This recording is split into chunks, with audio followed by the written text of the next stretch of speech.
जय श्री कृष्ण। ओम नमो भगवते वासुदेवाय नमः। आप सुन रहे हैं पौराणिक अमृतवाणी द्वारा प्रसारित महाभारत कथा।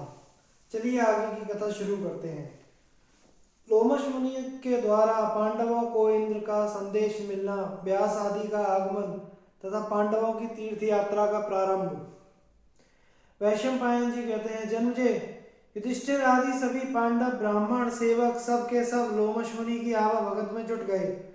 सेवा सत्कार हो जाने के पश्चात युधिष्ठिर ने पूछा कि भगवान, किस उद्देश्य से आपका शुभागमन हुआ है। लोमश मुनि ने प्रसन्नता के साथ प्रिय वाणी से कहा, पांडु नंदन, मैं स्वच्छंद रूप से स्वेच्छा अनुसार सब लोकों में घूमता रहता हूँ। एक बार मैं इंद्र के लोक में जा पहुंचा। वहां मैंने देखा कि देव सभा में देवराज इंद्र के आधे सिंहासन पर तुम्हारे भाई अर्जुन बैठे हुए हैं। मुझे बड़ा आश्चर्य हुआ। देवराज इंद्र ने अर्जुन की ओर देखकर मुझसे कहा, देवर्षि, तुम पांडवों के पास जाओ और उन्हें अर्जुन का कुशल मंगल सुनाओ। इसी से मैं तुम लोगों के पास आया हूँ। मैं तुम लोगों से हित की बात कहता हूँ, तुम सब सावधान होकर सुनो। तुम लोगों की अनुमति लेकर अर्जुन जिस अस्त्र विद्या को प्राप्त करने गए थे वह उन्होंने शिव जी से प्राप्त कर ली है। भगवान शंकर ने उस दिव्य अस्त्र को अमृत में से प्राप्त किया था, वही अर्जुन को मिला है। उसके प्रयोग और प्रत्यावर्तन की विद्या भी अर्जुन ने सीख ली है। उससे यदि निरपराधियों की मृत्यु हो जाए तो उसका प्रायश्चित भी जान लिया है। उस अस्त्र से भस्म हुए बगीचे को वे पुनः हरा भरा कर सकते हैं। उस अस्त्र के निवारण का कोई उपाय नहीं है। महाशक्तिशाली अर्जुन ने उस दिव्य अस्त्र के साथ ही यम, कुबेर, वरुण, इंद्र से भी दिव्य अस्त्र शस्त्र प्राप्त किए हैं। विश्वावसु के पुत्र चित्रसेन गंधर्व से उन्होंने सामगान, गीत, नृत्य, वाद्य आदि भली भांति सीख लिए हैं। अब वे गांधर्व वेद की शिक्षा ग्रहण करने के अनंतर अमरावतीपुरी में आनंद से निवास कर रहे हैं। इंद्र ने तुमसे कहने के लिए यह संदेश कहा है, युधिष्ठिर, तुम्हारा भाई अस्त्र विद्या में निपुण हो गया है। अब उसे यहाँ निवात कवच नामक असुरों को मारना है। यह काम इतना कठिन है कि इसे बड़े बड़े देवता भी नहीं कर सकते। यह काम करके अर्जुन तुम्हारे पास चला जाएगा। तुम अपने भाइयों के साथ तपस्या करके आत्मबल का उपार्जन करो। तप से बढ़कर कोई वस्तु नहीं है। तब से ही मनुष्य को मोक्ष आदि बड़े बड़े पदार्थों की प्राप्ति होती है। मैं कर्ण और अर्जुन दोनों को ही जानता हूँ। मैं जानता हूँ कि तुम्हारे मन में कर्ण की धाक बैठ गई है, परंतु मैं स्पष्ट कह देता हूँ कि कर्ण अर्जुन के 16वें हिस्से के बराबर भी नहीं है। तुम्हारे मन में तीर्थ यात्रा करने का जो संकल्प है उसकी पूर्ति में लोमश ऋषि तुम्हारी सहायता करेंगे। इस प्रकार इंद्र का संदेश कहकर लोमश ने कहा, युधिष्ठिर। उसी समय अर्जुन ने भी मुझसे कहा कि तपोधन, तुम धर्म के मर्मज्ञ एवं तपस्वी हो। तुमसे राजधर्म अथवा मनुष्य धर्म का कोई भी पहलू छिपा नहीं है। इसलिए मेरे पूज्य भाई युधिष्ठिर को ऐसा उपदेश दीजिए कि वे धर्म की पूंजी इकट्ठी करें। आप पांडवों को तीर्थ यात्रा कराकर उनके पुण्य की वृद्धि करें। अतः इंद्र और अर्जुन के प्रेरणा अनुसार मैं तुम्हारे साथ तीर्थ यात्रा करूंगा। मैंने पहले भी 2 बार तीर्थ यात्रा की है। अब मेरी यह तीसरी यात्रा होगी। युधिष्ठिर, तुम्हारे स्वभाव से ही धर्म में रुचि है। तुम धर्म के मर्मज्ञ एवं सत्य प्रतिज्ञ हो। तुम तीर्थ यात्रा के प्रभाव से समस्त आसक्तियों से छूटकर मुक्त हो जाओगे। जैसे राजा भगीरथ गए और ययाति जगत में यशस्वी और विजयी हो गए, वैसे ही तुम भी होगे। युधिष्ठिर ने कहा, महर्षि, आपकी बात सुनकर मुझे बड़ा सुख मिला है। मुझे यह नहीं सूझता कि मैं आपको क्या उत्तर दूं। देवराज इंद्र जिसका स्मरण करें उससे अधिक भाग्यशाली और कौन होगा। जिसे आप जैसे सत्पुरुष का समागम प्राप्त हो, जिसका अर्जुन जैसा भाई हो, जिस पर देवराज इंद्र की कृपा हो, उसके भाग्यशाली होने में क्या संदेह है। देवराज इंद्र ने आपके द्वारा मुझे जो तीर्थ यात्रा करने का आदेश दिया है उसके लिए तो मैंने पहले से ही आचार्य धौम्य की कथा अनुसार विचार कर रखा है। अब जब आपकी आज्ञा हो तभी मैं आपके साथ साथ तीर्थ यात्रा करने के लिए चलूंगा। मेरा तो ऐसा ही निश्चय है, आगे आपकी इच्छा। 3 रात तक काम्य वन में निवास करने के पश्चात धर्मराज युधिष्ठिर ने तीर्थ यात्रा की तैयारी की। उस समय वनवासी ब्राह्मण उनके पास आकर बोले कि महाराज, आप लोमश मुनि और भाइयों के साथ पवित्र तीर्थों की यात्रा करने जा रहे हैं। आप हमें भी अपने साथ ले चलिए, क्योंकि आपके बिना हम लोग तीर्थ यात्रा करने में असमर्थ हैं। हिंसक पशु पक्षी और कांटे आदि के कारण उन तीर्थों में प्राय साधारण मनुष्य नहीं जा सकते। आपके शूरवीर भाइयों के संरक्षण में रहकर हम लोग भी अनायास ही तीर्थ यात्रा कर लेंगे। आपका ब्राह्मणों पर स्वाभाविक प्रेम है, इसलिए हम आपके साथ प्रभास आदि तीर्थ, महेंद्र आदि पर्वत, गंगा आदि नदी एवं अक्षयवट आदि वृक्षों के दर्शन करके कृतार्थ होंगे। जब वनवासी ब्राह्मणों ने इस प्रकार सत्कार पूर्वक धर्मराज युधिष्ठिर से प्रार्थना की, तब वे आनंद के आंसुओं से नहा गए और बोले कि बहुत अच्छा, आप लोग भी चलिए। जब धर्मराज ने इस प्रकार लोमश मुनि एवं आचार्य धौम्य की सम्मति के अनुसार भाइयों और द्रौपदी के साथ तीर्थ यात्रा करने का विचार किया, उसी समय भगवान वेदव्यास, देवर्षि नारद एवं पर्वत मुनि पांडवों की स्तुति लेने के लिए काम्य वन में आए। युधिष्ठिर ने सबकी शास्त्रोक्त विधि से पूजा की। उन्होंने कहा, शारीरिक शुद्धि और मानसिक शुद्धि दोनों की ही आवश्यकता है।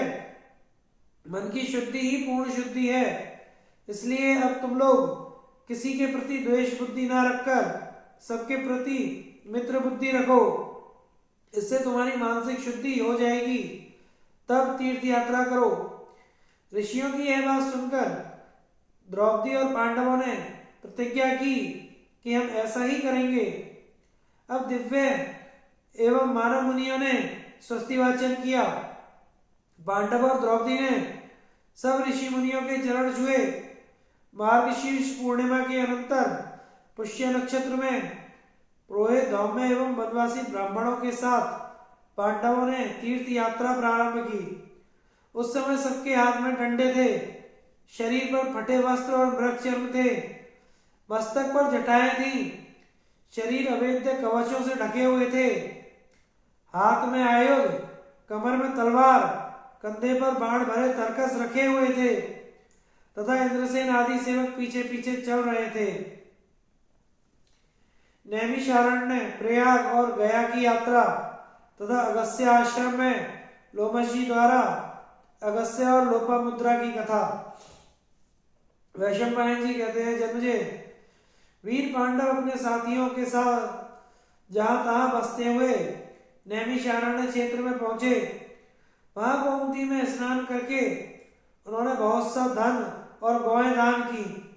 फिर देवता, पितर और ब्राह्मणों को तृप्त कर उन्होंने कन्या तीर्थ, अश्वतीर्थ, गोतीर्थ तथा कालकोटि और विश्वप्रस्थ पर्वत पर निवास कर बहुधा नदी में स्नान किया। वहां से वे देवताओं की यज्ञ भूमि प्रयाग पहुंचे। यहाँ सत्यनिष्ठ पांडवों ने गंगा यमुना के संगम में स्नान कर ब्राह्मणों को बहुत सा धन दिया। इसके पश्चात वे प्रजापति ब्रह्मा की वेदी पर गए। यहाँ बहुत से तपस्वी निवास करते थे। इस स्थान पर रहकर वीर पांडवों ने तपस्या की और फिर वे ब्राह्मणों को वन के कंदमूल फलों से तृप्त करते हुए गया पहुंचे। यहाँ गयाशिर नाम का पर्वत और बैद के वन से गिरी हुई अति रमणीक महानदी नाम की नदी है। वहां पर ऋषिजन सेवित पवित्र शिखरों वाला धरणीधर नामक पर्वत भी है। उस पर्वत पर ब्रह्मसर नाम का बड़ा ही पवित्र तीर्थ है, जहाँ सनातन धर्मराज स्वयं निवास करते हैं। एक समय भगवान अगस्त्य जी भी यहाँ सूर्यपुत्र यमराज से मिलने आए थे। पिनाकधारी श्री महादेव जी ने भी इस तीर्थ स्थान में निवास किया है। इसके तट पर अनेकों मुनिजन निवास करते हैं। इस देश के सहस्त्रों तपोधन ब्राह्मण महाराज युधिष्ठिर के पास आए। उन्होंने वेदोक्त विधि से चातुर्मास से यज्ञ कराया। वे विप्र प्रवर वेद वेदांग के पारगामी तथा विद्या में और तप में बहुत बड़े चढ़े थे। उन्होंने सभा जोड़कर कुछ शास्त्र चर्चा भी चलाई। उस सभा में शमठ नाम के एक विद्वान और संयमी ब्रह्मचारी थे। उन्होंने अमूर्तया के पुत्र राजर्षि गया का चरित्र सुनाया। वे बोले, महाराज गया ने अनेकों पुण्य कर्मों का अनुष्ठान किया है। उनके यज्ञ में पकवान और दक्षिणा की बड़ी भरमार थी। अन्न के सैकड़ों हजारों पर्वत लग गए थे। घी की सैकड़ों नहरें और दही की नदियां सी बहने लगी थी। उत्तमोत्तम व्यंजनों का तांता लगा हुआ था। याचकों की नित्य प्रति खुले हाथों दान दिया जाता था। जिस प्रकार संसार में बालू के कण, आकाश के तारे और बरसते हुए मेघ की धाराओं को कोई नहीं गिन सकता, उसी प्रकार गए के यज्ञ में दी हुई दक्षिणा नहीं गिनी जा सकती। कुरुनंदन युधिष्ठिर, राजर्षि गए ऐसे ही अनेकों यज्ञ इस सरोवर के समीप हुए हैं। इस प्रकार गैशिर क्षेत्र में चातुर्मासा यज्ञ कर ब्राह्मणों को बहुत सी दक्षिणा दे कुंती नंदन युधिष्ठिर अगस्त्य आश्रम में आए। यहाँ उनसे लोमश ऋषि ने कहा, कुरुनंदन, एक बार भगवान अगस्त्य एक गड्ढे में अपने पुत्रों को उल्टे से लटकते देखकर उनसे पूछा, आप लोग इस प्रकार के नीचे को सर किए हुए क्यों लटके हुए हैं? तब उन वेदवादी मुनियों ने कहा, हम तुम्हारे ही पुत्रगण हैं और पुत्र होने की आशा लगाए इस गड्ढे में लटके हुए हैं। बेटा अगस्त्य, यदि तुम्हारे एक पुत्र हो जाए तो इस नरक से हमारा छुटकारा हो सकता है और तुम्हें भी सद्गति मिल सकती है। अगस्त्य बड़े ही तेजस्वी और सत्यनिष्ठ थे। उन्होंने पुत्रों से कहा, पितृगण, आप निश्चिंत रहिए, मैं आपकी इच्छा पूर्ण करूंगा। पितरों को इस प्रकार ढांढस बंधा। भगवान अगस्त्य ने विचार किया कि वंश परंपरा का उच्छेद ना हो, इसलिए विवाह करना आवश्यक है। किंतु उन्हें कोई भी स्त्री अपने अनुरूप न जान पड़ी। तब उन्होंने विदर्भ देश के राजा के पास जाकर कहा, राजन, पुत्रोत्पत्ति की इच्छा से मेरा विचार विवाह करने का है, इसलिए मैं आपकी पुत्री लोपामुद्रा को मांगता हूं। आप मेरे साथ इसका विवाह कर दें। मुनिवर अगस्त्य की यह बात सुनकर राजा के होश उड़ गए। वे ना तो अस्वीकार ही कर सके न कन्या देने का साहस ही। उन्होंने महारानी के पास जा उन्हें सब वृत्तांत सुनाकर कहा, प्रिय महर्षि अगस्त्य बड़े ही तेजस्वी हैं। अगर वे क्रोधित हो गए तो हमें शाप की भयानक आग से भस्म कर डालेंगे। बताओ, इस विषय में तुम्हारा क्या मत है? तब राजा और रानी को अत्यंत दुखी देखकर राजकन्या लोपामुद्रा ने उनके पास आकर कहा, पिताजी, मेरे लिए खेद ना करें, मुझे अगस्त्य मुनि को सौंपकर अपनी रक्षा करें। पुत्री की यह बात सुनकर राजा ने शास्त्र विधि से अगस्त्य जी के साथ उनका विवाह कर दिया। पत्नी मिल जाने पर अगस्त्य जी ने उससे कहा, देवी, तुम इन बहुमूल्य वस्त्राभूषणों को त्याग दो। तब लोपामुद्रा ने अपने दर्शनीय बहुमूल्य महीन वस्त्रों को वहीं उतार दिया तथा चील पेड़ की छाल के वस्त्र और मृग चर्म धारण कर वे अपनी पति के समान ही व्रत और नियमों का पालन करने लगी। तदनंतर भगवान अगस्त्य हरिद्वार क्षेत्र में आकर अपनी अनुगता भार्या के सहित घोर तपस्या करने लगे। लोपामुद्रा बड़े ही प्रेम और तत्परता से अपने पति की सेवा करती थी तथा भगवान अगस्त्य जी भी अपनी भार्या के साथ बड़े प्रेम का बर्ताव करते थे। राजन, जब इसी प्रकार बहुत समय निकल गया तो एक दिन मुनिवर अगस्त्य ने ऋतु स्नान से निवृत्त हुई लोपामुद्रा को देखा। इस समय तप के प्रभाव से उसकी कांति बहुत बढ़ी हुई थी। उसकी सेवा, पवित्रता, संयम, कांति और रूप माधुरी ने उन्हें मुग्ध कर दिया। अतः उन्होंने प्रसन्न होकर समागम के लिए उसका आह्वान किया। तब कल्याणी लोपामुद्रा ने कुछ सकुचाते हुए हाथ जोड़कर कहा, मुनिवर, इसमें संदेह नहीं कि पति संतान के लिए ही पत्नी को स्वीकार करता है, किंतु मेरे प्रति आपकी जो प्रीति है उसे भी सार्थक करना ही चाहिए। मेरी इच्छा है कि मैं अपने पिता के महलों में जिस प्रकार सुंदर वेशभूषा से विभूषित रहती थी वैसे ही यहाँ भी रहूं और तब आपके साथ मेरा समागम हो। साथ ही आप भी बहुमूल्य हार और आभूषणों से विभूषित हो। इन काषाय वस्त्रों को धारण करके तो मैं समागम नहीं करूंगी। यह तप का बाना बड़ा पवित्र है, इसे किसी भी प्रकार संभोगादि के द्वारा अपवित्र नहीं करना चाहिए। अगस्त्य जी ने कहा, लोपामुद्रे, तुम्हारे पिताजी के घर में जो धन था वह ना तो तुम्हारे पास है और ना ही मेरे पास है, फिर ऐसा कैसे हो सकता है?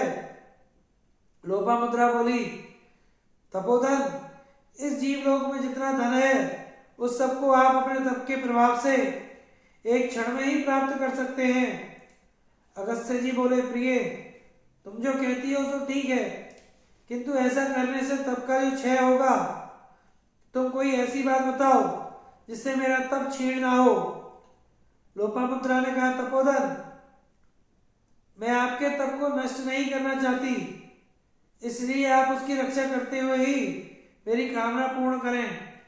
तब अगस्त्य जी बोले, सुके, यदि तुम अपने मन में ऐश्वर्य भोगने का ही निश्चय किया है तो तुम यहाँ रहकर अपनी इच्छा अनुसार धर्म का आचरण करो। मैं तुम्हारे लिए धन लाने बाहर जाता हूँ। लोपामुद्रा से ऐसा कहकर महर्षि अगस्त्य धन मांगने के लिए महाराज श्रुतर्वा के पास गए। उनके आने का समाचार पाकर राजा श्रुतर्वा मंत्रियों सहित उनकी अगवानी के लिए अपने राज्य की सीमा तक आया और उन्हें आदरपूर्वक नगर में ले जाकर विधिवत अर्घ्य अर्पण किया। फिर उसने हाथ जोड़कर अत्यंत विनयपूर्वक उनके आगमन का कारण पूछा। तब अगस्त्य जी ने कहा, राजन, मैं धन की इच्छा से आपके पास आया हूँ, अतः आपको जो धन दूसरों को कष्ट पहुंचाए बिना मिला हो उसी में से यथाशक्ति दीजिए। अगस्त्य जी की बात सुनकर राजा ने अपना सारा आय व्यय का हिसाब उनके आगे रख दिया और कहा, इसमें से आप जो धन लेना उचित समझे वह ले लें। अगस्त्य जी ने देखा उस हिसाब में आय व्यय का लेखा बराबर था, इसलिए यह सोचकर कि इसमें से थोड़ा सा भी धन लेने से प्राणियों को दुख होगा, उन्होंने कुछ नहीं लिया। फिर वे श्रुतर्वा के साथ बृहदर्षु के पास चले। बृहदर्षु ने भी अपने राज्य की सीमा पर आकर उन दोनों का विधिवत स्वागत किया और उन्हें घर ले जाकर अर्घ्य और पाद्य दिया तथा उनकी आज्ञा पाकर वहां पधारने का प्रयोजन पूछा। तब अगस्त्य जी ने कहा, राजन, हम दोनों आपके पास धन लेने की इच्छा से आए हैं, अतः तुम दूसरों को पीड़ा न पहुंचाकर प्राप्त किए हुए धन में से हमें यथासंभव भाग दो। अगस्त्य जी की बात सुनकर राजा ने उन्हें आय व्यय का हिसाब दिखा दिया और कहा, इसमें से जो धन अधिक हो वह आप ले लीजिए। समदृष्टि अगस्त्य जी ने आय व्यय का लेखा बराबर देखकर विचार किया कि इसमें से कुछ लेने से प्राणियों को दुखी होगा, अतः वे वहां से धन लेने का संकल्प छोड़कर वे तीनों पुरुकुस के पुत्र महान धनवान राजा त्रसदस्यु के पास चले। इक्ष्वाकु कुल भूषण महाराज त्रसदस्यु ने भी उस प्रकार उनका स्वागत सत्कार किया। वहां भी आय व्यय का जोड़ समान देखकर उन्होंने धन नहीं लिया। तब उन सब राजाओं ने आपस में विचार करके कहा, मुनिवर, इस समय संसार में इल्वल नाम का एक दैत्य बड़ा धनवान है।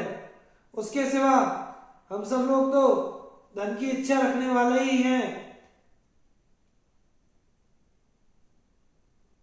अतः वे सब मिलकर इल्वल के पास गए। इल्वल को जब मालूम हुआ कि महर्षि अगस्त्य राजाओं को साथ लिए आ रहे हैं, तो उसने अपने मंत्रियों सहित राज्य की सीमा पर जाकर उनका सत्कार किया। फिर हाथ जोड़कर पूछा, आप लोगों ने इधर कैसे कृपा की? कहिए, मैं आपकी क्या सेवा करूं? तब अगस्त्य जी ने हंसकर कहा, असुरराज, हम आपको बड़ा सामर्थ्यवान और धन कुबेर समझते हैं। मेरे साथ जो राजा लोग हैं, ये तो विशेष धनी नहीं है और मुझे धन की बड़ी आवश्यकता है। अतः दूसरों को कष्ट पहुंचाए बिना जो न्याययुक्त धन आपको मिला हो, उस अपने धन का कुछ भाग यथाशक्ति हमें दीजिए। यह सुनकर इल्वल ने मुनिवर को प्रणाम करके कहा, मुनिवर, मैं जितना धन देना चाहता हूं, यदि आप मेरे उस मनोभाव को बता दें तो मैं आपको धन दे दूंगा। अगस्त्य जी बोले, असुरराज, तुम प्रत्येक राजा को 10,000 गौएं और इतनी ही स्वर्ण मुद्राएं देना चाहते हो तथा मुझे इससे दूनी गौएं और स्वर्ण मुद्रा, एक सोने का रथ और मन के समान वेगवान 2 घोड़े देने की तुम्हारी इच्छा है। तुम पता लगाकर देखो, यह सामने वाला रथ सोने का ही है। यह सुनकर दैत्य ने उन्हें बहुत सा धन दिया। उस रथ में जुटे हुए विराम और सुराम नाम के घोड़े तुरंत ही संपूर्ण धन और राजाओं के सहित अगस्त्य जी को उनके आश्रम पर ले आए।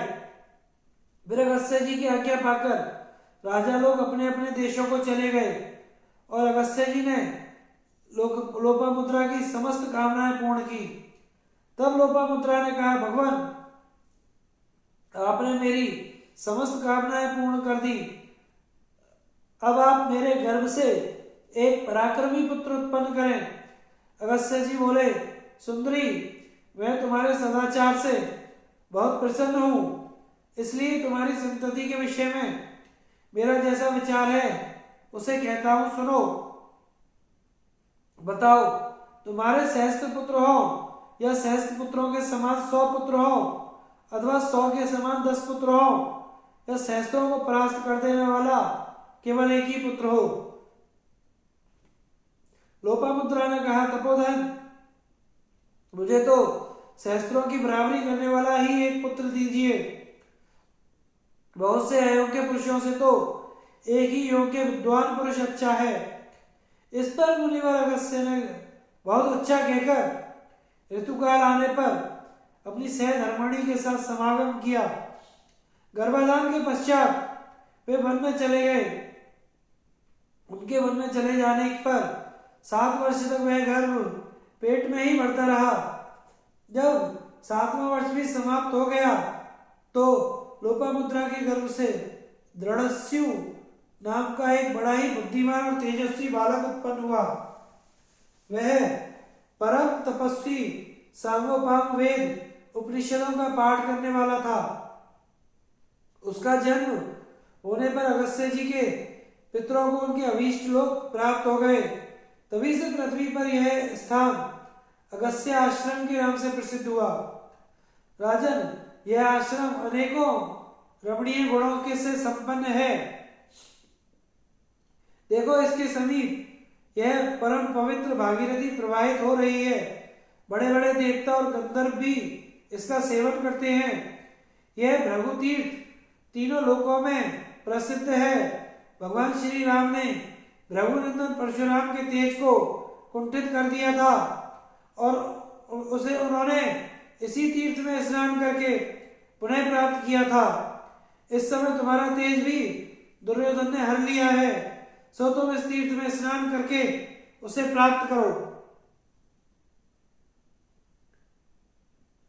परशुराम जी के तेजोहीन होने तथा पुनः तेज प्राप्त करने का प्रसंग। वैशंपायन जी कहते हैं, राजन, महर्षि लोमश की यह बात सुनकर युधिष्ठिर ने भाइयों और द्रौपदी के साथ उस तीर्थ में स्नान करके अपने पितर और देवताओं को संतुष्ट किया। उसमें स्नान करने से उनका तेजस्वी शरीर और भी कांतिमान हो गया। वे शत्रुओं के लिए दुर्जय हो गए। फिर पांडुनंदन युधिष्ठिर ने लोमश जी से पूछा, भगवान, कृपया करके बताइए कि परशुराम जी के शरीर का तेज क्यों क्षीण हो गया और वह उन्हें किस प्रकार प्राप्त हुआ। लोमश जी बोले, महाराज, मैं आपको श्री राम और मतिमान परशुराम जी का चरित्र सुनाता हूं, आप सावधान होकर सुनिए। महात्मा दशरथ के यहाँ पुत्र रूप से स्वयं भगवान विष्णु ने ही रावण के वध के लिए रामावतार धारण किया था। दशरथ नंदन श्री राम ने बाल्यकाल में ही अनेकों अद्भुत पराक्रम किए थे। उनका श्रेय सुनकर रेणुका सुमन भृगुवर्य परशुराम जी को बड़ा कौतूहल हुआ। वे अपना क्षत्रियों का संहार करने वाला दिव्य धनुष ले उनके पराक्रम की परीक्षा लेने अयोध्यापुरी आए। जब दशरथ जी ने उनके आगमन का समाचार सुना तो उन्होंने राजकुमार राम को सबके आगे रखकर अपने राज्य की सीमा पर भेजा। राम जी को प्रसन्न वदन और शस्त्रास्त्र से सुसज्जित देखकर परशुराम जी ने कहा, राजकुमार, मेरा यह धनुष काल के समान कराल है, यदि तुम में बल हो तो इसे चढ़ाओ। तब श्री रामचंद्र ने परशुराम के हाथ से वह दिव्य धनुष ले लिया और खेल खेल में ही उसे चढ़ा दिया। फिर मुस्कुराते हुए उसकी प्रत्यंचा को टंकार दिया। उसके शब्द से समस्त प्राणी ऐसे भयभीत हो गए मानो उन पर वज्र टूट पड़ा हो। इसके पश्चात उन्होंने परशुराम जी से कहा, ब्राह्मण, लीजिए, आपका धनुष तो चढ़ा दिया, अब और क्या सेवा करूं। तब परशुराम जी ने उन्हें एक दिव्य बाण देकर कहा, इसे धनुष पर रखकर उसे कान तक खींच कर दिखाओ। यह सुनकर श्री रामचंद्र ने कहा, भृगुनंदन, आप बड़े अभिमानी जान पड़ते हैं। मैं आपकी बातें सुनकर भी अनसुनी कर रहा हूं। आपने अपने पितामह ऋचिक की कृपा से विशेषतः क्षत्रियों को हराकर ही यह तेज प्राप्त किया है। निश्चय ही इसी से आप मेरा भी तिरस्कार कर रहे हैं। अच्छा, मैं आपको दिव्य नेत्र देता हूं, उनसे आप मेरे स्वरूप को देखिए।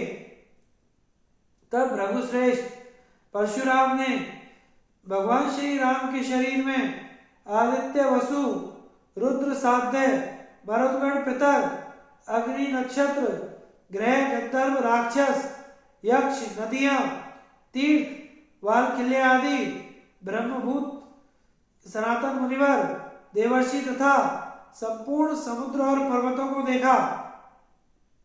इनके सिवा उन्होंने उसमें उपनिषदों के सहित वेद, वशटकार और यज्ञादि से सहित सजीव सांश्रुतियां और धनुर्वेद तथा मेघ, वर्षा और विद्युत भी दिखाई दिए। फिर भगवान श्री राम ने वह बाण छोड़ा तो बड़ी बड़ी लट्टों सहित सूखा वज्रपात होने लगा। सारा भूमंडल धूल वर्षा और मेघ वर्षा से छा गया। पृथ्वी कांपने लगी तथा सर्वत्र भीषण आघात और भयंकर शब्द होने लगा।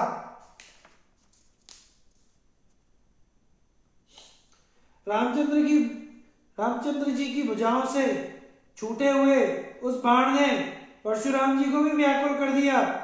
केवल उनका तेज हरकर वह फिर राम जी के पास लौट आया।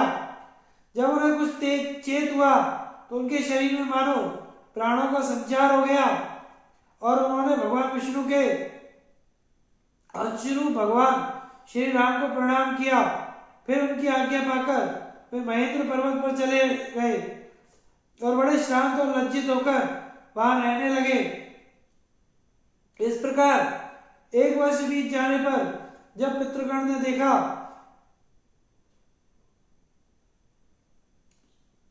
कि परशुराम जी बड़े निस्तेज हो रहे हैं, उनका सारा मन चूर चूर हो गया है, वे अत्यंत दुखी हैं। तो उन्होंने उनसे कहा, बस तुमने साक्षात विष्णु के सामने जाकर जैसा बर्ताव किया वह ठीक नहीं था। वे तीनों लोकों में सर्वदा ही पूजनीय और माननीय हैं। अब तुम जाकर मधुसर कीर्तन नाम की पवित्र नदी में स्नान करो। सत्ययुग में तुम्हारे प्रपितामह भृगु ने दीप्तोक्त नामक तीर्थ में बड़ी तपस्या की थी। उसमें स्नान करने से तुम्हारा शरीर पुनः तेजस्वी हो जाएगा। पितरों के इस प्रकार कहने से परशुराम जी ने इस तीर्थ में स्नान किया और ऐसा करने से उन्हें अपना खोया हुआ तेज पुनः प्राप्त हो गया। महाराज, परम पराक्रमी परशुराम जी ने इस प्रकार विष्णु भगवान से अड़कर अपना तेज खो दिया था, सो इस तीर्थ में स्नान करके पुनः प्राप्त कर लिया।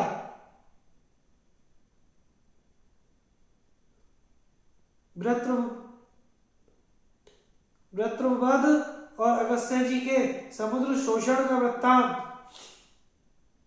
युधिष्ठिर ने कहा, विप्रवर, मैं महामती अगस्त्य जी के अद्भुत कर्मों को विस्तार से सुनना चाहता हूं। लोमश जी बोले, राजन, मैं परम तेजस्वी अगस्त्य जी की अत्यंत दिव्य अद्भुत अलौकिक कथा सुनाता हूं, तुम सावधान होकर सुनो। सतयुग में काल के नाम का बड़ा भयंकर और रणवीर दैत्यगण थे। वे वृतासुर के अधीन रहकर नाना प्रकार के शस्त्रास्त्र से सुसज्जित हो इंद्रादि सभी देवताओं पर आक्रमण करते रहते थे। तब सब देवताओं ने मिलकर वृत्रासुर के वध का उद्योग आरंभ किया। वे इंद्र को आगे लेकर ब्रह्मा जी के पास आए। ब्रह्मा जी को ने यह देखकर उनसे कहा, देवताओं, तुम जो काम करना चाहते हो वह मुझसे छिपा नहीं है। मैं तुम्हें वृत्रासुर के वध का उपाय बताता हूं। भूलोक में दधीच नाम के एक बड़े उदार हृदय महर्षि हैं। तुम सब लोग जाकर उनसे वर मांगो। जब वे प्रसन्न होकर तुम्हें वर देने को तैयार हो, उनसे कहना कि मुनिवर, तीनों लोगों के हित के लिए आप हमें अपनी हड्डियां दे दीजिए। तब वे देह त्याग कर तुम्हें अपनी हड्डियां दे देंगे।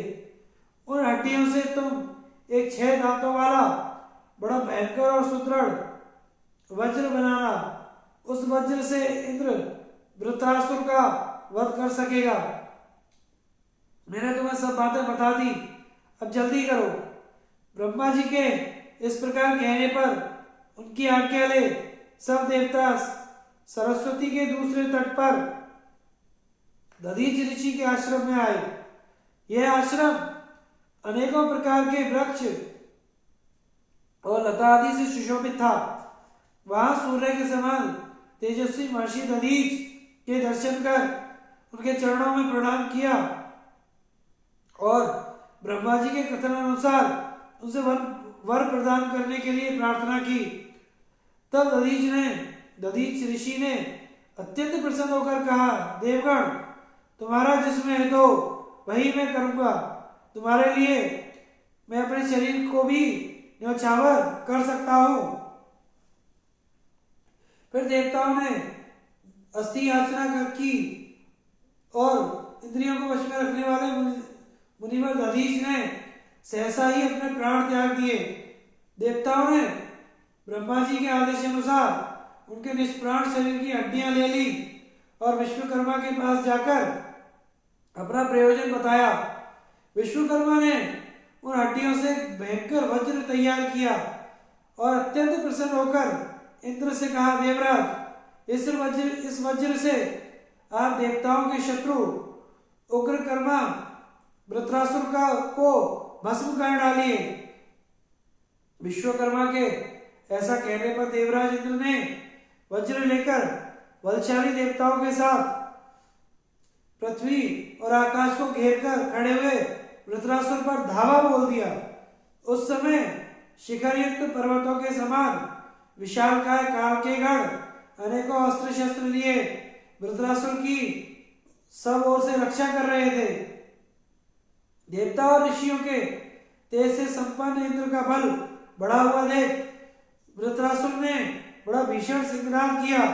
उसकी गर्जना से पृथ्वी, आकाश, समस्त दिशाएं और पर्वत डगमगाने लगे।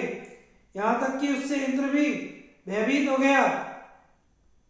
उसने वृत्रासुर पर अपना भीषण वज्र छोड़ा। उस वज्र की चोट से प्राणहीन होकर वह महादैत्य उसी प्रकार पृथ्वी पर गिर पड़ा जैसे पूर्व काल में विष्णु भगवान के हाथ से खिसककर महाशैल मंदराचल गिर गया था। वृत्रासुर के मारे जाने से सभी देवता और महर्षियों को बड़ा आनंद हुआ। वे इंद्र की स्तुति करने लगे। इसके पश्चात उन्होंने वृत्रासुर के वध से दुखी कालकेय आदि समस्त दैत्यों को भी मारना आरंभ किया। तब वे सब दैत्य उनसे भयभीत होकर बड़े बड़े मच्छरों और नाकों से भरे हुए अगाध समुद्र में घुसकर छिप गए। वहां से वे अत्यंत व्याकुल होकर आपस में त्रिलोकी के नाश का उपाय सोचने लगे। विचार करते करते उन्हें कालवश एक बड़ा ही भयंकर उपाय सूझा। उन्होंने निश्चय किया कि समस्त लोगों की रक्षा तप से होती है, अतः सबसे पहले तप का ही नाश करना चाहिए। पृथ्वी में जो भी तपस्वी, धर्मात्मा और ज्ञाननिष्ठ पुरुष हैं, उनके संहार के लिए शीघ्रता करनी चाहिए। बस उनका नाश होने से सारा संसार स्वयं ही नष्ट हो जाएगा। ऐसा निश्चय कर वे समुद्र में रहते हुए ही त्रिलोकी का नाश करने में तत्पर हो गए। वे क्रोध में भर गए और नित्य प्रति रात में समुद्र से बाहर आकर आसपास के आश्रम और तीर्थ आदि में रहने वाले मुनियों को खा जाते तथा दिन में समुद्र में छिप जाते। उनका अत्याचार यहां तक बढ़ा कि सारी पृथ्वी पर ऋषि मुनियों की हड्डियां दिखाई देने लगी और उनके कारण वह ऐसी जान पड़ने लगी मानो शंखों की ढेरियों से ढकी हुई हो।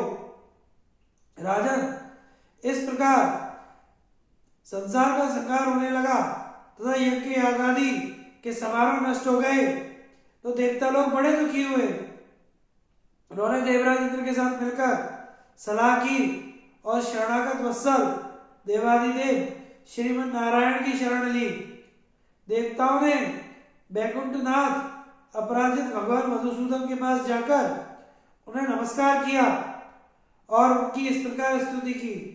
प्रभु, आप सारे संसार के उत्पत्ति, पालन और संहार करने वाले हैं। आप ही ने इस चराचर विश्व की रचना की है। कमल नयन, पूर्व काल में जब पृथ्वी समुद्र में डूब गई थी तो आप ही ने वारा रूप धारण कर इसका उद्धार किया था। पुरुषोत्तम, आप ही ने नरसिंह रूप धारण करके महाबली आदित्य हिरण्यकशिप का वध किया था। महादित्य बलि को मारना किसी भी देहधारी के वश की बात नहीं थी। उसे आपने ही वामन रूप धारण करके त्रिलोकी के ऐश्वर्य से भ्रष्ट किया था। महान धनुर्धर जंब बड़ा ही क्रूर और यज्ञ आदि को ध्वंस करने वाला था। उस सुप्रसिद्ध दानव का भी आपने ही दलन किया था। इस प्रकार आपके अगणित पराक्रम हैं। हे मधुसूदन, हम भयभीतों को तो एकमात्र आप ही आश्रय हैं। अतः आप देव देवेश्वर त्रिलोकी के कल्याण के लिए हम सब आपसे प्रार्थना करते हैं कि इस महान भय से संपूर्ण लोक, देवगण और इंद्र की रक्षा कीजिए। इस समय संसार पर बड़ा भारी भय उपस्थित है। पता नहीं रात में कौन आकर ब्राह्मणों को मार डालता है। ब्राह्मणों का नाश होने से पृथ्वी का नाश हो जाएगा और पृथ्वी के नष्ट होने से स्वर्ग भी नहीं बच सकेगा। जगतपति, अब तो कृपा पूर्वक आपके रक्षा करने से ही इन लोगों का संहार हो सकता है।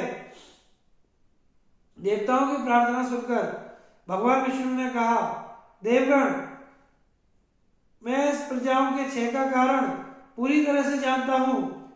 काल के नाम से प्रसिद्ध एक दैत्यों का बड़ा विकट दल है। वे सब दैत्य वृत्रासुर का आश्रय लेकर सारे संसार को पीड़ित करते थे। दिन में तो नाकों और ग्राहों से भरे समुद्र में छिपे रहते हैं, किंतु रात्रि के समय संसार का उच्छेद करने के लिए बाहर निकलकर ब्राह्मणों का वध करते हैं। समुद्र में रहने के कारण तुम दैत्यों का दलन नहीं कर सकोगे, इसलिए पहले तुम्हें समुद्र सुखाने का उपाय सोचना चाहिए। समुद्र को सुखाने में अगस्त्य जी के सिवा कोई समर्थ नहीं है। इसे सुखाए बिना उन दैत्यों का पराभव नहीं हो सकता, इसलिए तुम किसी प्रकार अगस्त्य जी को इस काम के लिए तैयार कर लो। भगवान विष्णु की यह बात सुनकर देवगण ब्रह्मा जी की आज्ञा से अगस्त्य मुनि के आश्रम आए। वहां उन्होंने देखा कि मित्रावरुण पुत्र परम तेजस्वी तपोमूर्ति महात्मा अगस्त्य ऋषियों से घिरे हुए विराजमान हैं। देवता उनके निकट गए और मुनि के अलौकिक कर्मों का बखान करते हुए उनकी इस प्रकार स्तुति करने लगे।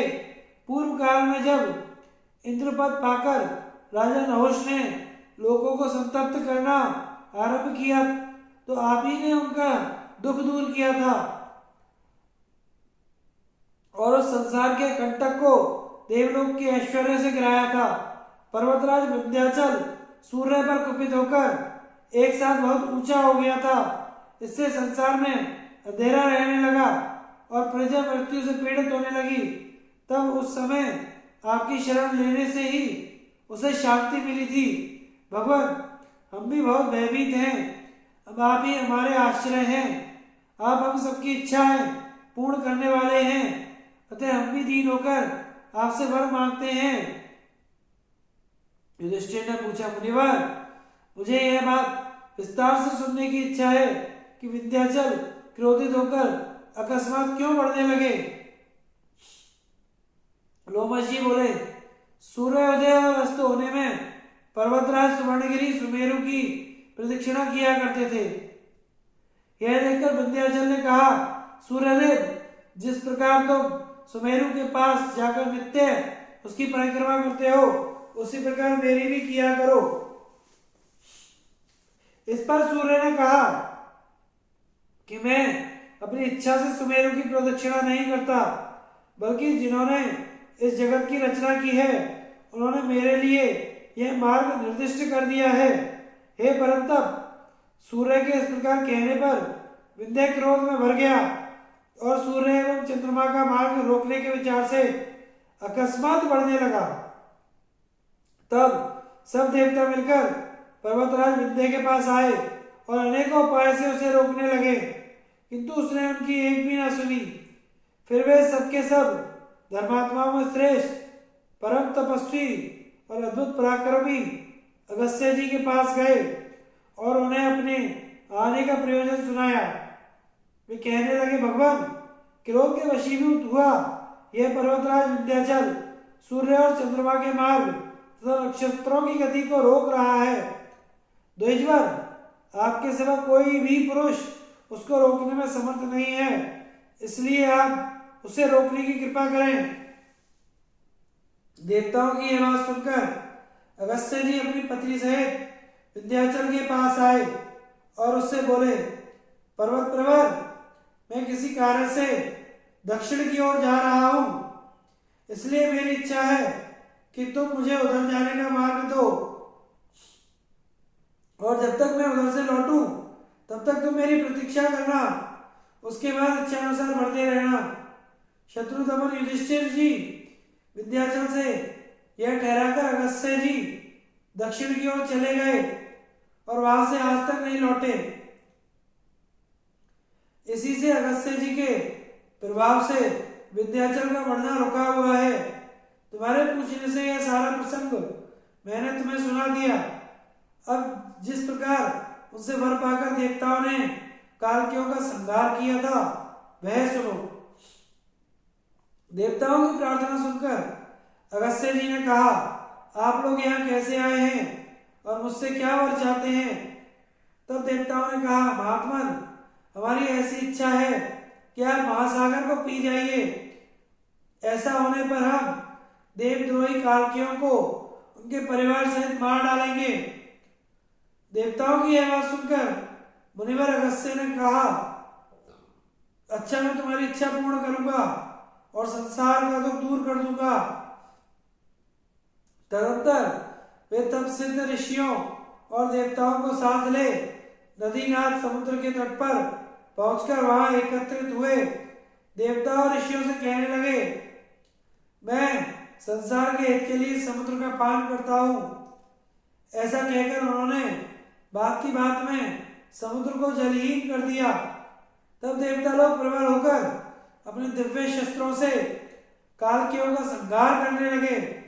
इस प्रकार गरज गरज कर प्रहार करते हुए देवताओं की मार से वे व्याकुल हो गए और उन्हें उनका वेग असह्य हो गया। उनकी मार खाकर तो घड़ी तक तो कालकियों ने भी भयंकर सिंहनाद करते हुए घनघोर युद्ध किया, किंतु वे पवित्र आत्मा मुनियों के तब से पहले ही दग्ध हो चुके थे।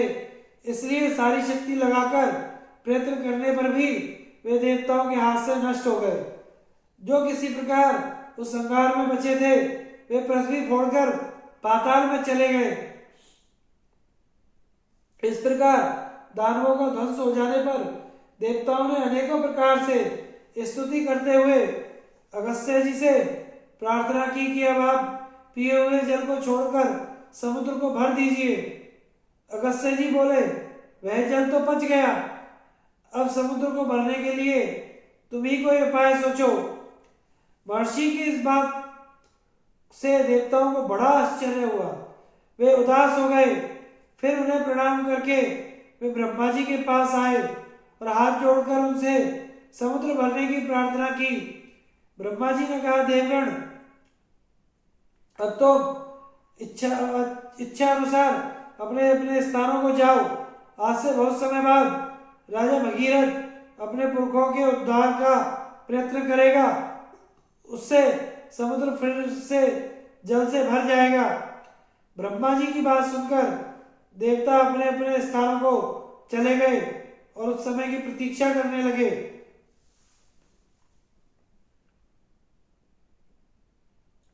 सगर पुत्रों का नाश और गंगावतरण।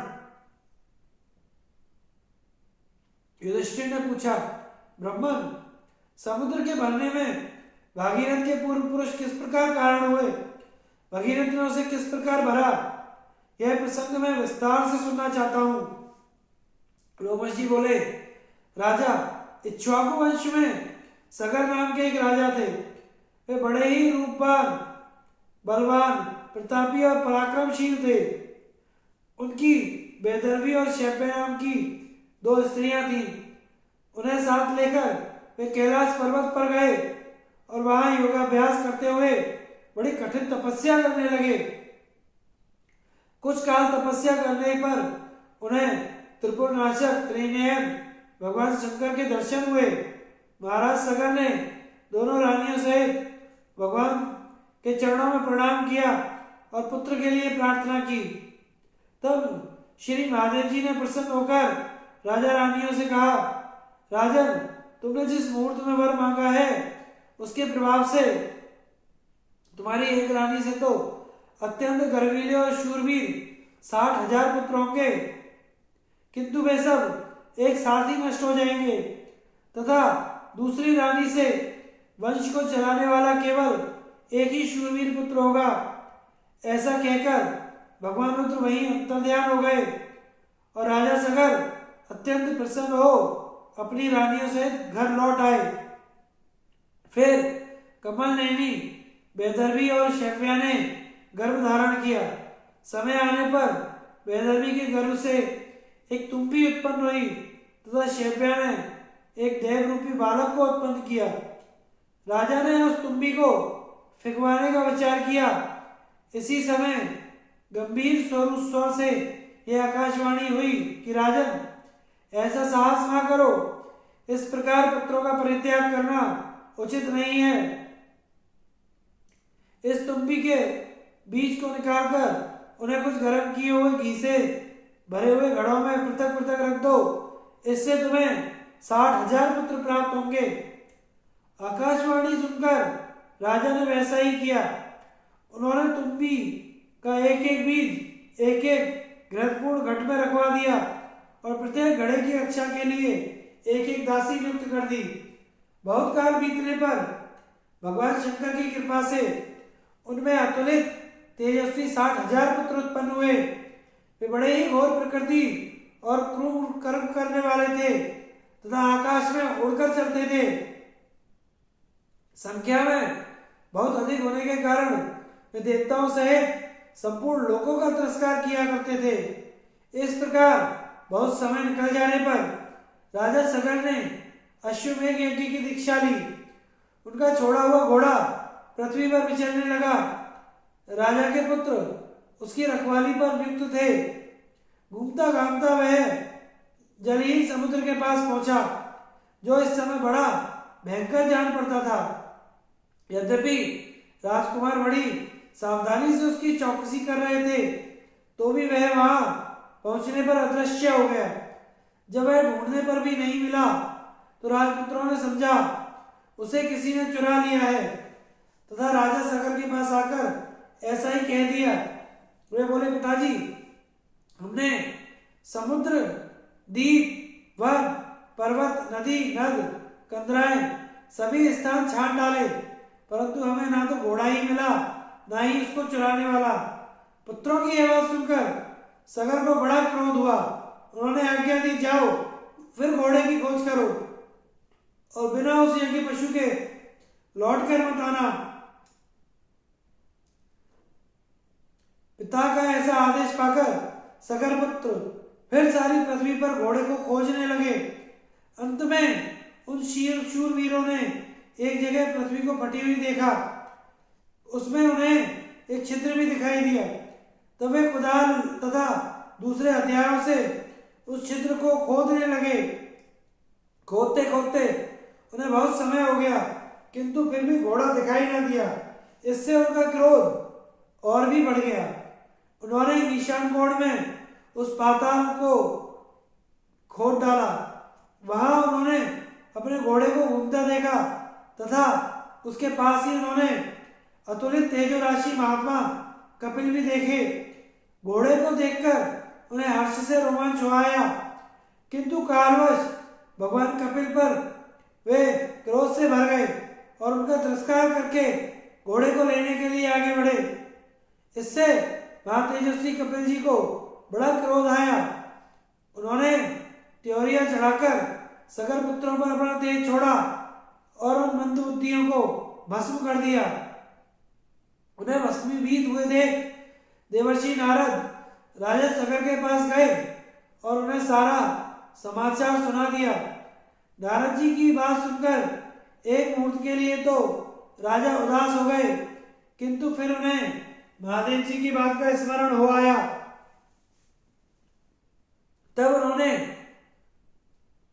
असमंजस के पुत्र अपने पोते अंशुमन को बुलाकर कहा, बेटा, मेरे अतुलित तेजस्वी 60,000 पुत्र कपिल जी के तेज से मेरे ही कारण नष्ट हो गए हैं तथा अपने धर्म की रक्षा और प्रजा हित करने के लिए मैंने तुम्हारे पिता का भी परित्याग कर दिया है। युधिष्ठिर ने पूछा, तपोधन, लोमश जी, राजाओं में श्रेष्ठ सगर ने अपने औरस पुत्र को क्यों त्याग दिया?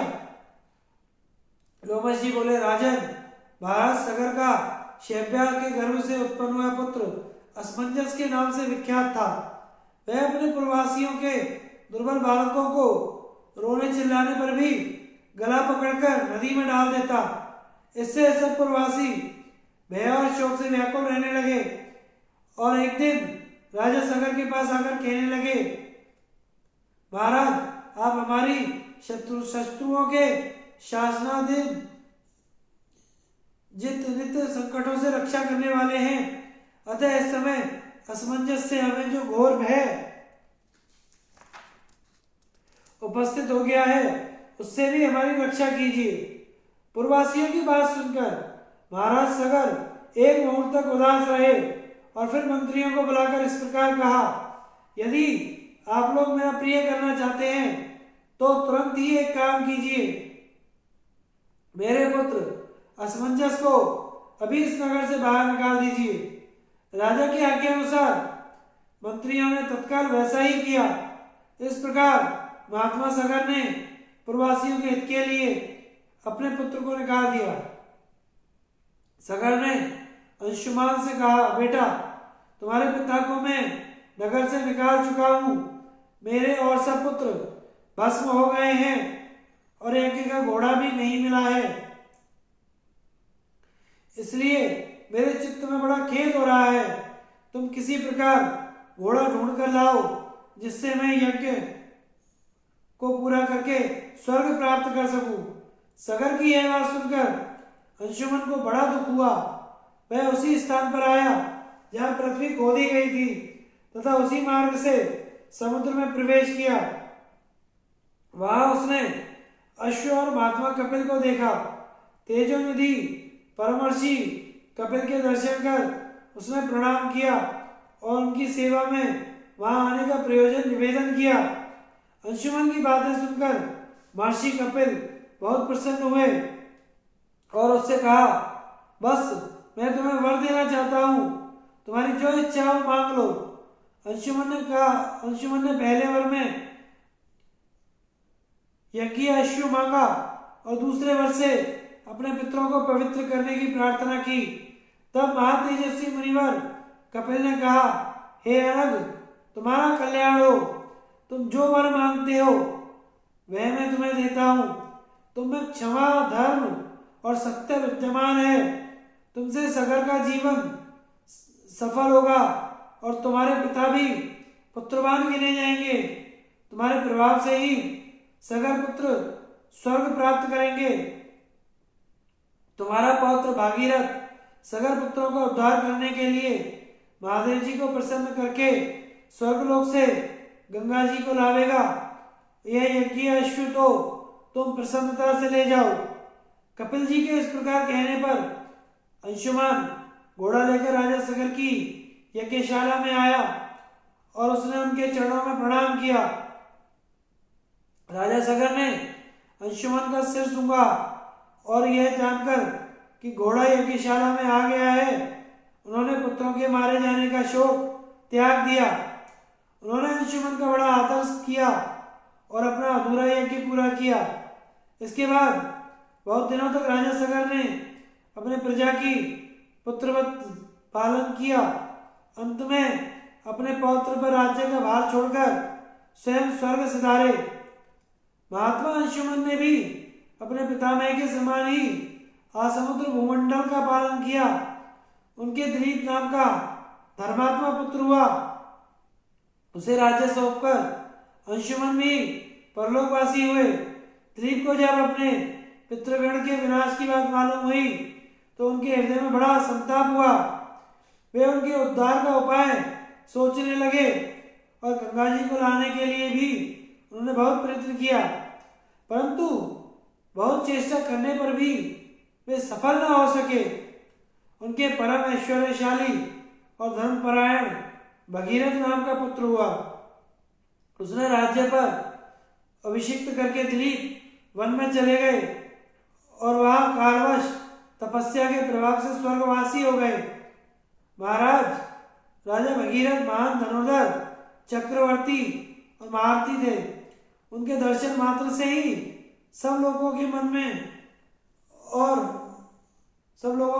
नयन शीतल हो जाते थे। उन्हें जब मालूम हुआ कि कपिल जी के कोप से उनके पितृगण भस्म हो गए थे और उन्हें स्वर्गलोक की भी प्राप्ति नहीं हुई तो वे बड़ा दुखी हुए और अपना राज्य मंत्री को सौंपकर तपस्या करने के लिए हिमालय पर चले गए। वहां उन्होंने फल मूल और जल ही आहार करते हुए देवताओं के 1000 वर्ष तक घोर तपस्या की।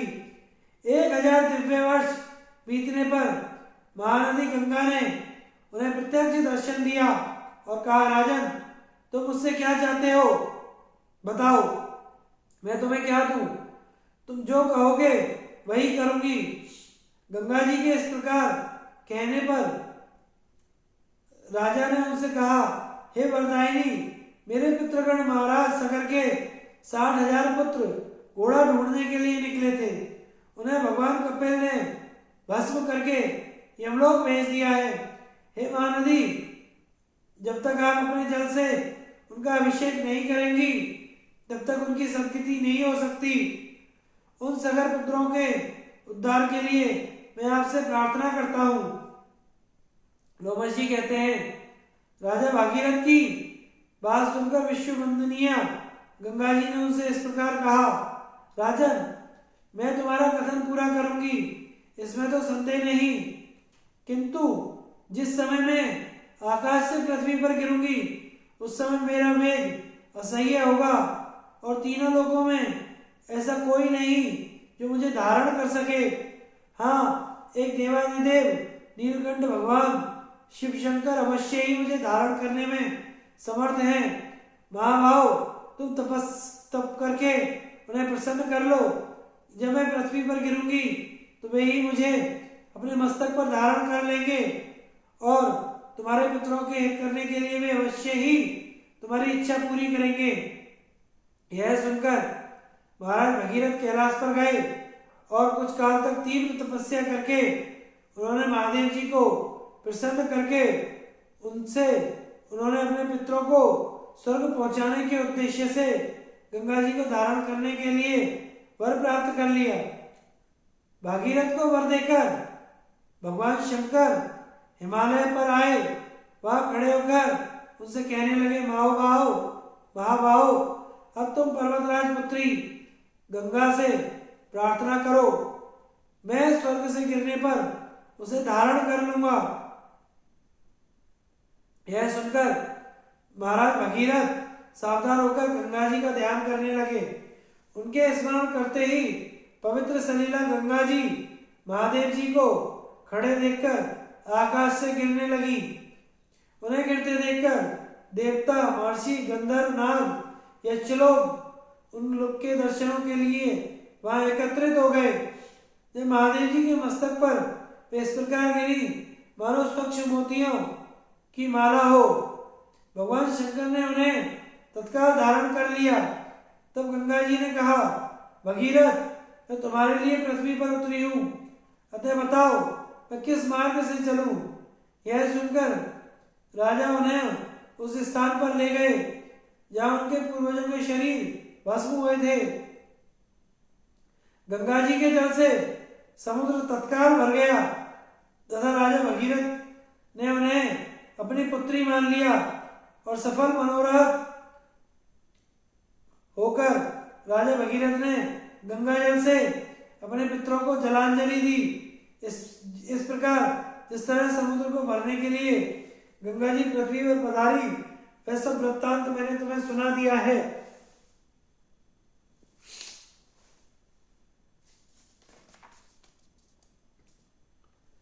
ऋष्यशृंग का चरित। वैशंपायन जी बोले, राजन, फिर कुंती नंदन महाराज वशिष्ठ, युधिष्ठिर, क्रमशः नंदा और अपरनंदा नाम की नदियों पर गए जो सब प्रकार के पाप और भय को नष्ट करने वाली हैं। वहां हेमकूट पर्वत पर जाकर उन्होंने बहुत सी अद्भुत बातें देखी। उस समय इस स्थान पर निरंतर वायु बहती रहती थी और नित्य वर्षा होती थी। वहां वेदाध्ययन शब्द तो सुना जाता था, किंतु कोई स्वाध्याय करने वाला दिखाई नहीं देता था। तब लोमश जी ने कहा, कुरुवर, यह नंदा नदी में स्नान करने से पुरुष तत्काल पाप मुक्त हो जाता है, इसलिए आप भाइयों सहित इसमें स्नान करें। यह सुनकर महाराज युधिष्ठिर ने अपने भाइयों सहित नंदा में स्नान किया और फिर शीतल जल वाली अत्यंत रमणीक पवित्र कौशिकी नदी पर गए। वहां लोमश जी ने कहा, भरतश्रेष्ठ, यह परम पवित्र देव नदी कौशिकी है। इसके तट पर यह विश्वामित्र जी का रमणीक आश्रम दिखाई दे रहा है। ही महात्मा कश्यप का आश्रम है। इसे पुण्याश्रम भी कहते हैं। महर्षि विभांडक के पुत्र ऋष्यशृंग बड़े ही तपस्वी और संयतेंद्रिय थे। एक बार अनावृष्टि होने पर उन्होंने अपने तप के प्रभाव से वर्षा कर दी थी। वे परम तेजस्वी और समर्थ विभांडक कुमार मृगी से उत्पन्न हुए थे। युधिष्ठिर ने पूछा, भगवान, मनुष्य का पशु जाति के साथ योनि संसर्ग होना तो शास्त्र और लोक दोनों की दृष्टि में विरुद्ध है। फिर परम तपस्वी कश्यप नंदन ऋष्यशृंग ने मृगी के उदर से कैसे जन्म लिया तथा अनावृष्टि होने पर उस बालक के भय से वृत्रासुर का वध करने वाले इंद्र ने कैसे वर्षा की? लोमश जी बोले, राजन, ब्रह्मर्षि विभांडक बड़े ही साधु स्वभाव और प्रजापति के समान तेजस्वी थे। उनका वीर अमोघ था। तपस्या के कारण अंतःकरण शुद्ध हो गया था। एक बार वे एक सरोवर पर स्नान करने गए। वहां उर्वशी अप्सरा को देखकर जल में ही उनका वीर स्खलित हो गया। इतने में ही वहां एक प्यासी मृगी आई और वह जल के साथ उनके वीर्य को भी पी गई। इससे उसको गर्भ रह गया। वास्तव में यह एक देव कन्या थी। किसी कारण से ब्रह्मा जी ने इसे शाप देते हुए कहा था कि तू मृग जाति में जन्म लेकर एक मुनि पुत्र को उत्पन्न करेगी, तब शाप से छूट जाएगी। विधि का विधान अटल है। इसी से महामुनि ऋष्यशृंग उस मृगी के पुत्र हुए। वे बड़े तपोनिष्ठ थे और सर्वदा वन में ही रहा करते थे। उनके सिर पर एक सींग था। इसी से वे ऋष्यशृंग के नाम से प्रसिद्ध हुए। उन्होंने अपने पिता के सिवा किसी और मनुष्य को नहीं देखा था, इसलिए उनका मन सर्वदा ब्रह्मचर्य में स्थिर रहता था। इसी समय अंग देश में महाराज दशरथ के मित्र राजा लोमपाद राज्य करते थे। हमने ऐसा सुना था कि उन्होंने किसी ब्राह्मण को कोई चीज देने की प्रतिज्ञा करके उसे निराश कर दिया था, इसलिए ब्राह्मणों ने उनको त्याग दिया। इससे उनके राज्य में वर्षा होनी बंद हो गई और प्रजा में हाहाकार मच गया। तब उन्होंने तपस्वी और मनस्वी ब्राह्मणों से पूछा, भूदेवो, अब वर्षा कैसे हो, इसका कोई उपाय बताइए। वे सब अपना अपना मत प्रकट करने लगे। तब उनमें से एक मुनि श्रेष्ठ ने कहा, राजन, ब्राह्मण आप पर कुपित हैं, इसका आप प्रायश्चित कीजिए। ऋष्यशृंग नाम के मुनि कुमार हैं। वे वन में ही रहते हैं और बड़े ही शुद्ध एवं सरल हैं। स्त्री जाति का तो उन्हें कोई पता ही नहीं है। उन्हें आप अपने देश बुला लीजिए। यदि वे यहाँ आ गए तो तुरंत ही वर्षा होने लगेगी। यह सुनकर राजा लोमपाद ने ब्राह्मणों के पास जाकर अपने अपराध का प्रायश्चित किया। उनके प्रसन्न होने पर अपने मंत्रियों को बुलाकर ऋष्यशृंग को लाने के विषय में परामर्श किया। उनसे सलाह करके उन्होंने अपने राज्य की प्रधान वेश्याओं को बुलाया और उनसे कहा, सुंदरियों, तुम किसी प्रकार मोहित करके अपने में विश्वास उत्पन्न करके मुनि कुमार ऋष्यशृंग को मेरे राज्य में ले आओ।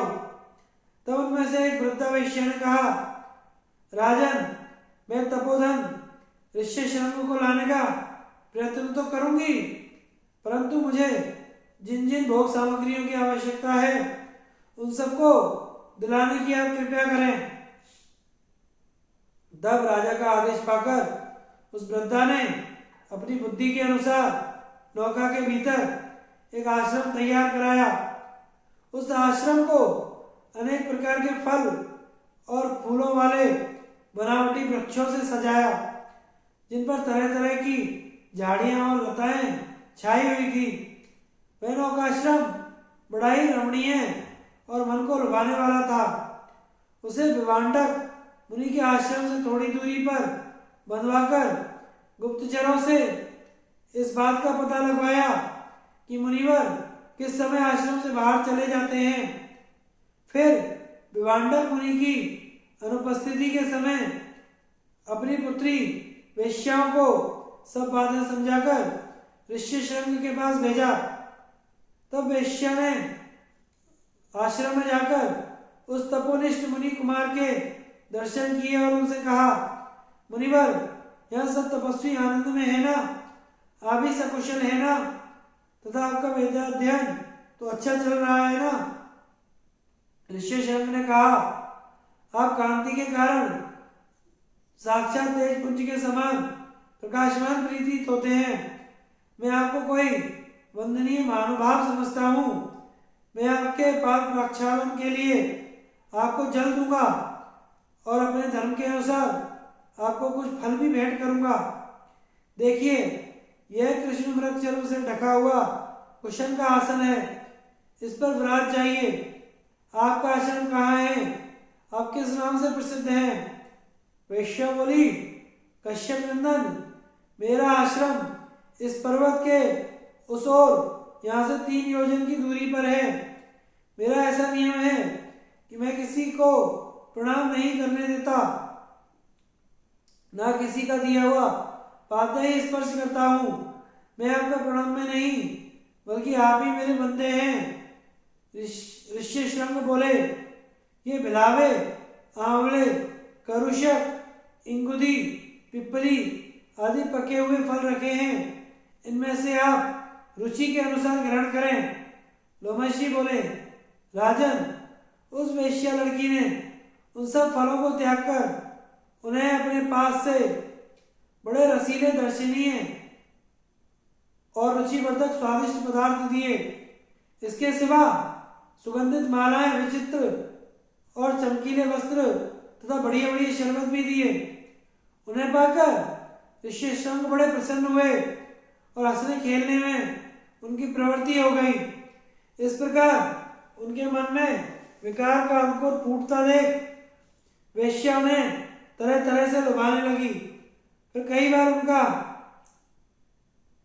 गाढ़ा आलिंगन कर उनकी ओर कटाक्षपात करती हुई अग्निहोत्र का बहाना करके वहां से चल दी। एक मुहूर्त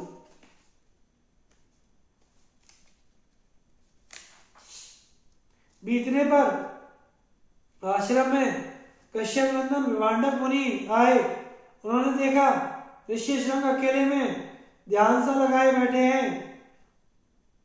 उसके चित्त की स्थिति सर्वदा विपरीत हो गई है। वह ऊपर को देखकर बार बार दीर्घ निश्वास छोड़ता है। उसकी ऐसी दीन दशा देखकर उन्होंने कहा, बेटा, आज सायंकाल के अग्निहोत्र के लिए तुमने संविधान ठीक क्यों नहीं की? क्या आज तुम अग्निहोत्र से निवृत्त हो चुके हो? आज तुम और दिनों की तरह प्रसन्न नहीं जान पड़ते, बड़े ही चिंतातुर हो, अचेत और दीन से दिखाई देते हो। बताओ तो, आज यहाँ कोई आया था? ऋष्यशृंग ने कहा, पिताजी, यहाँ आश्रम में एक जटाधारी ब्रह्मचारी आया था। वह स्वर्ण के समान उज्जवल वर्ण था। उसके नेत्र कमल के समान विशाल थे। वह बड़ा ही रूपवान, सूर्य के समान तेजस्वी और अत्यंत गौरवपूर्ण था। उसके सिर पर बड़ी सुगंधित और लंबी लंबी काली जटाएं थी। वे सुनहरी डोरियों से गूंथी हुई थी। आकाश में जैसे बिजली चमकती है, उसी प्रकार उसके गले में स्वर्ण आभूषण झिलमिला रहे थे। गले के नीचे उसके 2 मांसपिंड थे। वे रोमहीन और बड़े मनोहर थे। जिस समय वह चलता था, उसके पैरों से बड़ी ही अद्भुत झनकार होती थी तथा मेरे हाथों में जैसे यह रुद्राक्ष की माला बंधी हुई है, उसी तरह उसके दोनों हाथों में झनकारती हुई सोने की लड़ियां पड़ी हुई थी। उसका मुख भी बड़ा ही विचित्र और दर्शनीय था। उसकी बातचीत सुनकर हृदय में आनंद की लहरें उठने लगती थी। उसकी कोयल सी वाणी बड़ी ही सुरीली थी। उसे सुनने से मेरे हृदय में भूख सी उठती थी। वह मणि कुमार क्या था, मानो कोई देवपुत्र ही था। उसे देखकर मेरे मन में उसके प्रति बहुत ही प्रीति और आसक्ति हो गई है। उसने मुझे ये नए नए फल दिए। अब तक जो फल खाए हैं उनमें से किसी में भी वैसा रस नहीं मिला। उनमें ना तो वैसे छिलके हैं, ना ही उनके समान गुदाई है। उस समय रूपवान मुनि कुमार ने मुझे बड़ा ही स्वादिष्ट जल पीने को दिया। उसे पीते ही मुझे बड़े आनंद का अनुभव हुआ और पृथ्वी घूमती सी दिखाई देने लगी। वे जो बड़े ही विचित्र और सुगंधित पुष्प पड़े हुए हैं उसके वस्त्रों में गुथे हुए थे। इन्हें बिखेर कर वह तब से दैदीप्यमान मुनि कुमार अपने आश्रम को चला गया है और उसके जाते ही मैं अचेत सा हो गया हूँ। मेरे शरीर में दाह सा होता है। मैं चाहता हूँ जल्दी से जल्दी उसके पास पहुंचूं, उसे यहाँ लाकर अपने पास सदा रख लूं। विभांडक बोले, बेटा ये तो राक्षस हैं। ये ऐसा ही विचित्र और दर्शनीय रूप से घूमते रहते हैं। ये बड़े ही पराक्रमी होते हैं और ऐसे सुंदर सुंदर रूप धारण करके सर्वदा तपस्या में विघ्न डालने का प्रयत्न करते रहते हैं। जिस जितेंद्रिय मुनि को उत्तम लोकों में जाने की इच्छा हो उसे इनका साथ नहीं करना चाहिए। ये बड़े पापी होते हैं और तपस्वियों को विघ्न पहुंचाकर ही प्रसन्न होते हैं। तपस्वी को तो उनकी और आंख उठाकर देखना भी नहीं चाहिए। बेटा तुम जिन स्वादिष्ट पेय पदार्थों की बात कह रहे हो उन्हें तो दुष्ट लोग पीते हैं। वही ऐसी रंग बिरंगी सुगंधित मालाएं पहनते हैं। ये चीजें मुनियों के लिए नहीं बताई गई हैं। ये राक्षस, ऐसा कहकर विभांडक मुनि ने अपने पुत्र को रोक दिया और स्वयं उस वेश्या को ढूंढने लगे। जब 3 दिन तक उसका कोई पता ना लगा तो आश्रम लौट आए। इसके पश्चात जब श्रौत विधि के अनुसार विभांडक मुनि फिर फल लेने के लिए गए तो वह वेश्या ऋष्यशृंग को फंसाने के लिए फिर आई। उसे देखते ही ऋष्यशृंग बड़े हर्षित हुए और हड़बड़ाकर दौड़ते हुए उसके पास गए और बोले, देखो पिताजी के आने से पहले ही हम तुम्हारे आश्रम को चलेंगे। हे राजन, इस युक्ति से विभांडक मुनि के एकमात्र पुत्र ऋष्यशृंग को उन माँ बेटी ने नाव पर चढ़ा लिया और उसे खोलकर तरह तरह के उपाय से आनंदित करती हुई अंगराज लोमपाद के पास ले गई। अंगराज ने उन्हें अपने अंतपुर में ले आए। इतने में ही उन्होंने देखा कि सहसा वृष्टि होने लगी है, सब और जल ही जल हो गया है। इस प्रकार अपनी मनोकामना पूर्ण होने पर राजा लोमपाद ने उन्हें अपनी कन्या शांता विवाह कर दी। इधर जब विभांडक मुनि फल फूल लेकर आश्रम में लौटे तो वह ढूंढने पर भी उन्हें अपना पुत्र दिखाई ना दिया। इससे उन्हें बड़ा ही क्रोध हुआ और ऐसी आशंका हुई कि यह सारा षड्यंत्र अंगराज का ही तो रचा हुआ है। अतः वे अंगाधिपति को उनके नगर और राष्ट्र सहित भस्म कर डालने के विचार से चंपापुरी की ओर चले। मार्ग में चलते चलते जब वे थक गए, उन्हें भूख सताने लगी तो वे ग्वालियों की संपत्तिशाली घोषों में आए। ग्वालों ने उनका राजाओं के समान बड़ा आदर सत्कार किया और वहां उन्होंने एक रात विश्राम किया। जब गोपों ने उनकी अत्यंत भगत की तो उन्होंने पूछा, क्यों भाई तुम किसके सेवक हो? वे सभी ग्वाले बोले, यह सब आपके पुत्र की ही संपत्ति है। इस प्रकार देश देश में सत्कार पाने और ऐसे मधुर वाक्य सुनने से उनका उग्र कोप शांत हो गया और वे प्रसन्न चित्त अंगराज के पास पहुंचे। नरश्रेष्ठ लोमपाद ने उनका विधिवत पूजन किया और उन्हें देख स्वर्गलोक में जैसे देवराज इंद्र रहते हैं वैसे ही वहां उनका पुत्र विद्यमान है। साथ ही उन्होंने विद्युत के समान चमचमाती अपनी पुत्र वधु शांता को भी देखा। पुत्र को अनेकों ग्राम गोश्त मिले देखकर तथा शांता को देखकर उनका क्रोध दूर हो गया। फिर तो जिसमें राजा लोकपाल की विशेष प्रसन्नता थी वही काम उन्होंने किया। पुत्र को वहीं छोड़कर उन्होंने उससे कहा, जब तुम्हारे पुत्र उत्पन्न हो जाए तब राजा का सब प्रकार से मन में रखकर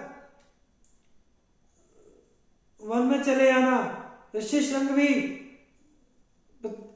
पिता की आज्ञा का पालन कर फिर उन्हीं के पास चले गए। शांता भी सब प्रकार से अपने पति के अनुकूल आचरण करने वाली थी। वह भी वन में रहकर उनकी सेवा करने लगी।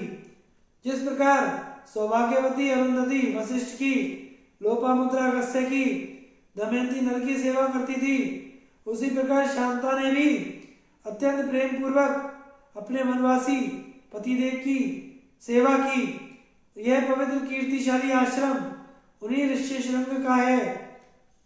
इसके कारण इस समीपवर्ती विशाल सरोवर की शोभा बहुत ही बढ़ गई है। इसमें स्नान करके तुम कृतकृत्य शुद्ध हो जाओ, फिर दूसरे तीर्थों की यात्रा करना। हम आज की कथा यही समाप्त करते हैं। आगे की कथा अगले भाग में प्रस्तुत करेंगे। हमारे चैनल को सब्सक्राइब करें। धन्यवाद।